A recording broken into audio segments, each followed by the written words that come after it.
And now we're sitting there thinking like, man, we have something. You know, we were able to fix 2 people that were diagnosed with asthma, having symptoms for months to years, no response in treatment, multiple physicians telling them that they had this condition, and they ultimately didn't, and we were able to help them relatively quick just by thinking, hey, it could be a spine issue. So if that's the case, maybe the spine issue is getting misdiagnosed in other areas, and somebody happened to overhear this and say, I have Crohn's, could it be Crohn's?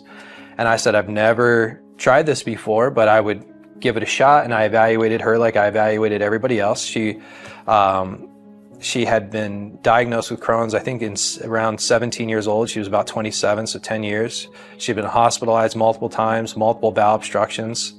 She had been on multiple medications and had been on Humira for the last 5 years, increased to once a week, which is more than normal taking this drug.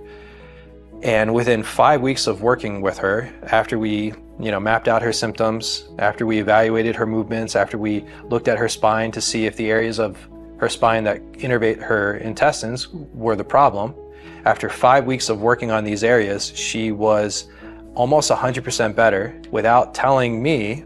She had stopped taking this drug that she'd been taking once a week for the last 5 years, and she remained symptom-free since that time. And I'm a pretty skeptical person. If you wanted to categorize me, it would be a pessimist. And my dad used to say, believe nothing of what you hear and half of what you see. And I probably take that a little step further. So I'm thinking, all right, well, maybe this is just a one-off. Maybe she's in remission. Maybe she was misdiagnosed in the first place. So I waited about a year to see if her symptoms would come back and how she would do. And they didn't. And she was back to working out without issues. She was back to drinking without issues, drinking alcohol.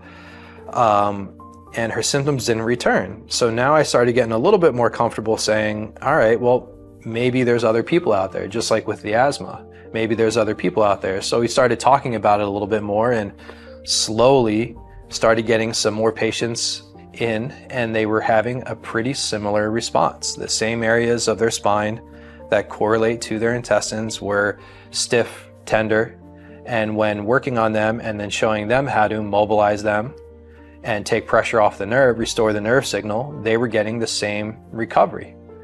And it got to the point where it was basically, 90-95% of the patients that came in for this had the same presentation, the same response, that we're starting to think, wow, this condition might be grossly overdiagnosed. And the problem in treatment, there might actually be not just treatment, but a cure for a lot of these people because of it, because they were wrongly labeled.